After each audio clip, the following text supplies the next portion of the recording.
सोचिए एक दिन आपको एक बड़ा खजाना मिलता है, इतना पैसा कि आपकी सारी फाइनेंशियल प्रॉब्लम्स खत्म हो सकती हैं।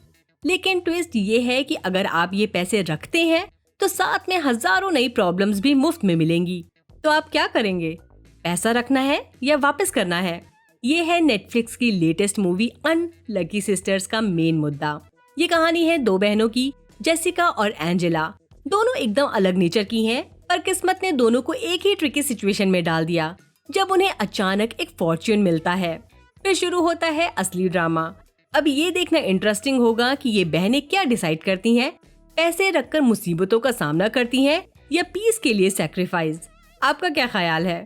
जैसे टाइटल से ही क्लियर है, ये फिल्म दो बहनों जेस और एंजेला के आसपास घूमती है। भले ही दोनों सिस्टर्स हैं, पर उन्होंने एक दूसरे को सालों से नहीं देखा और अब तो इतनी दूर हो चुकी हैं कि उनके बीच लगभग कोई रिश्ता ही नहीं बचा। उनका अपने डैड अलेहांड्रो से भी रिश्ते काफी ठंडे पड़ चुके हैं। उन्हें तो अब अलेहांड्रो का चेहरा भी ढंग से याद नहीं है। इनका रास्ता दोबारा तब मिलता है जब उन्हें खबर मिलती है कि उनके डैड अब इस दुनिया में नहीं रहे। अलेहांड्रो की असिस्टेंट एनिसिटा, जो उनके साथ 25 साल तक काम कर चुकी हैं, दोनों बहनों को उनके डैड के आखिरी दिनों के बारे में बताती हैं। एनिसिटा कहती है कि अलेहांड्रो के हालात कुछ खास अच्छे नहीं थे, खासकर कुछ बड़े इल्जामों की वजह से जो उन पर लगे थे। जेस को ये इमोशनल बातें सुनने में कोई इंटरेस्ट नहीं है। उसका बस एक सवाल है, क्या उसके डैड कुछ छोड़कर गए हैं? लेकिन उसके लिए डिसअपॉइंटमेंट काफी बड़ी होती है जब एनिसिटा बताती है कि अलेहांड्रो के पास सिर्फ एक ही चीज थी, उनका घर। पर अलेहांड्रो कोई आम आदमी नहीं थे, बड़े लोगों के सर्कल में उनकी पहचान थी। ये बात तब समझ आती है जब मेयर खुद उनके फ्यूनरल पर आता है और जेस और एंजेला को बताता है कि अगर उन्हें कभी किसी की मदद की जरूरत हो तो वो बस एक कॉल कर दें। वैसे अलेहांड्रो का घर भी कुछ छोटा मोटा नहीं है, एक ऐसा लग्जरी अपार्टमेंट जो लोगों के सपनों का हिस्सा होता है। तो ये सवाल उठता है, अलेहांड्रो ने इतनी आलीशान जिंदगी कैसे जी? जब दोनों बहनें एनिसिटा से इस बारे में पूछती हैं तो वो बस इतना हिंट देती है कि अलेहांड्रो एक फैसिलिटेटर था, ऐसे लोगों के काम करवाता था जो कुछ जरूरतमंद थे। ये बात थोड़ी अजीब लगती है और पहले कुछ समझ नहीं आती, पर जब आप देखते हैं कि उसके फ्यूनरल पर कितने लोग आए हैं तो क्लियर हो जाता है कि अलेहांड्रो एक पावरफुल आदमी था। असली हंगामा तब शुरू होता है जब जेस और एंजेलो को अपने डैड के अपार्टमेंट के एक अलमारी में कैश का भंडार मिलता है। जेस, जो पूरी तरह टूटी हुई है, इससे अपनी जिंदगी सुधारने का एक गोल्डन चांस समझती है।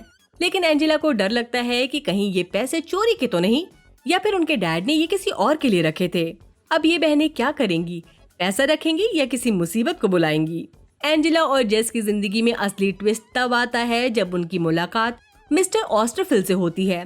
पहली ही नजर में दोनों को एक अजीब सी इंट्यूशन होती है, जैसे ऑस्टरफिल को क्लोजेट में मिले कैश के बारे में सब कुछ पता है। शायद वो पैसा उनका हो। ऑस्टरफिल कोई आम आदमी नहीं लगता। उनका नाम न्यूज में रिश्वत और वसूली के केसेस के साथ जोड़ा गया है। सीधी बात, ये बंदा वो नहीं है जिसके साथ पंगा लेना सेफ हो, लेकिन कैश का लालच बहुत बड़ा है। एंजेला, जो हमेशा सावधान रहती है, जेस को वार्न करती है कि बस जरूरत की चीजें खरीदें और अपना रवैया नॉर्मल रखे। पर जेस ने कभी रूल्स नहीं माने। उसने फौरन नया फोन, डिजाइनर कपड़े और फैंसी शूज खरीद लिए बिना एंजेला की बात सुने। फिर एक दिन एंजेला के ऑफिस में ओमर चिची आता है और बताता है कि उसे कैंपेन के एक आइटम के लिए अलेहांड्रो के अपार्टमेंट जाना पड़ेगा। अब एंजेला और जेस को शक होता है कि कहीं उनके डैड ने वो पैसे ओमर के लिए तो नहीं रखे थे। इतना सुनते ही जेस के सपने टूट जाते हैं, क्योंकि वो तो उन पैसों को अपनी सारी प्रॉब्लम सॉल्व करने का जरिया मान रही थी। जब एंजेला कहती है इन्हें पैसे नहीं रखने चाहिए, जेस चुपके से कुछ गड्डियां चुरा लेती है। एंजेला को समझ आ जाता है कि जेस अपना डिसीजन बदलने वाली नहीं है, तो वो अपनी बहन को मुसीबत से बचाने के लिए उसकी हेल्प करने का फैसला करती है।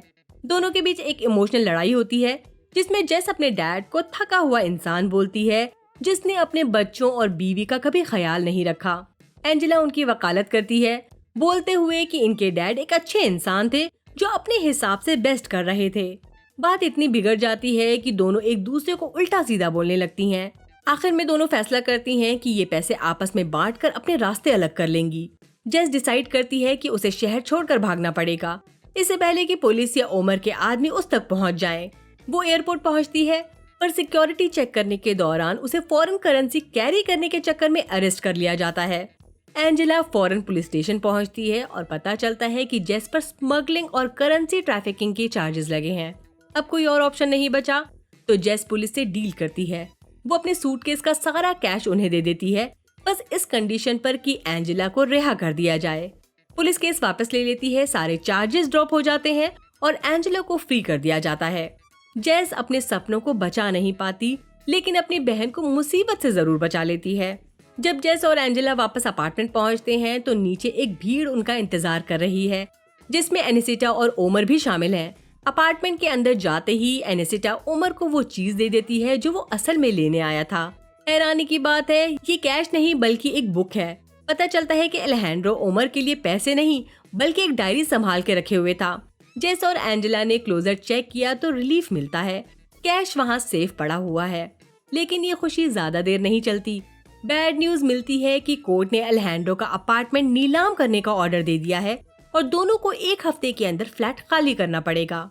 खुशकिस्मती से किसी को क्लोजेट वाले कैश के बारे में कुछ भी नहीं पता, तो जेस और एंजेला चुपके से सारा पैसा अपने साथ ले जाती हैं। दोनों समुद्र के किनारे एक खूबसूरत घर खरीद लेती हैं, जहां वो फाइनली अपनी नई जिंदगी का सुकून से मजा ले सकती हैं। लेकिन वो सारा पैसा अपने पास नहीं रखती। वो अपने दोस्तों और फैमिली वालों को गुमनाम रूप से एक बड़ा हिस्सा गिफ्ट करती हैं, एक रिमाइंडर के साथ कि दुनिया में अब भी थोड़ी सी अच्छाई बाकी है। क्या कहानी काफी फिल्मी नहीं लगती? लेकिन कभी कभी जिंदगी में भी थोड़ा अनएक्सपेक्टेड ड्रामा होना जरूरी होता है। ये फिल्म एक इमोशनल रोलर कोस्टर है जो पैसे, रिश्ते और गलत फैसलों के बीच उलझी कहानी को एक्सप्लोर करती है। फिल्म की कहानी दो बहनों जेस और एंजेला के आसपास घूमती है, जो अपनी जिंदगी के हर मोड़ पर एक दूसरे से अलग रही हैं, पर अपने डैड की मौत के बाद इनके रास्ते जुड़ जाते हैं। ये कहानी न सिर्फ पैसा और लालच पर फोकस करती है बल्कि रिश्ते की उलझन और पर्सनल स्ट्रगल को भी हाईलाइट करती है। फिल्म का पेस ठीक है और सस्पेंस को पूरी कहानी में बनाए रखा गया है। डायरेक्टर ने कहानी को इस तरीके से अनफोल्ड किया है कि ऑडियंस हर सीन में सस्पेंस महसूस करती है। हम कह सकते हैं ये फिल्म एंटरटेनिंग है, जिसमें ड्रामा, सस्पेंस और इमोशंस हैं। ये फिल्म पैसे और लालच के बीच की लड़ाई के साथ साथ रिश्ते और ट्रस्ट की वैल्यूज को भी एक्सप्लोर करती है। कहानी थोड़ी प्रिडिक्टेबल जरूर हो सकती है, पर ओवरऑल ये एक एंगेजिंग वॉच है। अगर आपको इमोशनल फैमिली ड्रामास और थ्रिलर पसंद है तो ये मूवी आपको डिसअपॉइंट नहीं करेगी। इसी के साथ ये वीडियो यहीं खत्म करते हैं। अब मिलेंगे नेक्स्ट वीडियो में। मेरा वीडियो आपको कैसा लगा कमेंट सेक्शन में जरूर बताएं। अगर पसंद आया हो तो लाइक करें, चैनल को सब्सक्राइब करना ना भूलें और एड्स बिना स्किप किए देखें। बाय, अपना ख्याल रखिए।